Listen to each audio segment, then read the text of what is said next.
श्रीनाथ जी का आपने दर्शन किया, ठोड़ी पर बड़ा सुंदर हीरा दिखाई देता, चमकता है।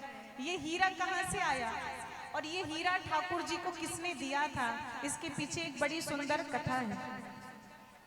ध्यान से सुनना, एक बार जयकारा लगाओ गोवर्धन नाथ भगवान की। 17वीं शताब्दी में मुगल बादशाह औरंगजेब जब चारों तरफ मंदिरों को तोड़वा रहा था, तो किसी ने सूचना भेजी औरंगजेब को कि राजस्थान के नाथ द्वारे में श्रीनाथ जी का मंदिर है, जहां अपार धन दौलत है। तो औरंगजेब ने आज्ञा किया सैनिकों को कि जाके मंदिर को तोड़ दो। मंदिर को तोड़वाने का आदेश दिया। मंदिर को तोड़ने के लिए सैनिक आ गए।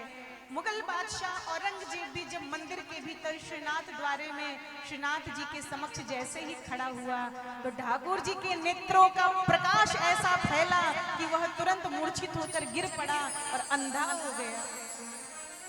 औरंगजेब के आंखों की रोशनी चली गई। महाराज, बड़े बड़े सैनिक सब रथों पर लाद के कैसे भी दिल्ली लेके आए, दिल्ली पहुंचे, इलाज करवाया गया, बड़े बड़े वैद्य आए, चिकित्सक आए, लेकिन आंखों की रोशनी वापस नहीं आई।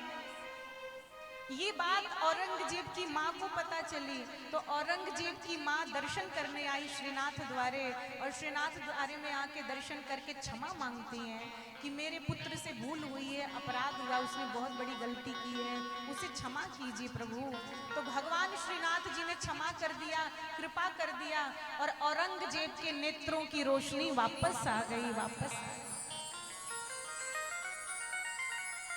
जब नेत्रों की रोशनी वापस आ गई, तो औरंगजेब की माँ भगवान को कृतज्ञता ज्ञापित करने के लिए, धन्यवाद देने के लिए गई, प्रणाम की शीश झुकाकर, और एक हीरा लेकर के गई। ध्यान से सुनना, ये वही हीरा है। हीरा लेकर के गई और भगवान के समक्ष चरणों में रख दिया। नाथ, मैं आपको क्या दूं, लेकिन मेरा भाव है ये बहुमूल्य हीरा मैं आपके चरणों में अर्पण करती हूँ। और कहते हैं आज भी ठाकुर जी जो अपनी ठोड़ी पर हीरा धारण करते हैं, ये वही हीरा है जो माँ ने दिया है।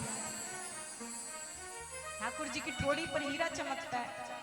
और ये मुगल बादशाह औरंगजेब को जब पता चली कि नाथ जी की कृपा से, श्रीनाथ जी की कृपा से मैं जीवित हूँ, मेरे नेत्र वापस आए, तो नंगे पांव चलकर आया और घुटनों पर लेटकर अपनी दाढ़ी से मंदिर की चौखट को साफ किया और श्रीनाथ जी के आगे लेटकर प्रणाम करके क्षमा मांगा।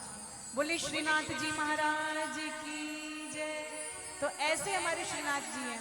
और एक श्रीनाथ जी यहाँ बहुत सुंदर उपलाना धाम में भी, उपलाना में भी बैठे हैं, तो दर्शन करने जरूर जाइए श्रीनाथ जी के। हमारे स्वामी जी की, पूज्य श्री गोपाल स्वामी जी की गौशाला उपलाना, उपलाना में श्रीनाथ जी की छवि भी बहुत सुंदर है। आप दर्शन करेंगे, आरती बड़ी अच्छी होती है, दोपहर की आरती होती है, बहुत सुंदर आरती करते हैं लोग, तो आप दर्शन करिएगा। मंदिर प्रांगण भी बड़ा अच्छा है। बोले श्रीनाथ जी महाराज की जय।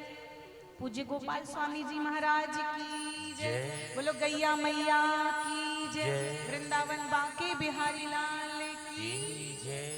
तो आप विचार करो, वल्लभाचार्य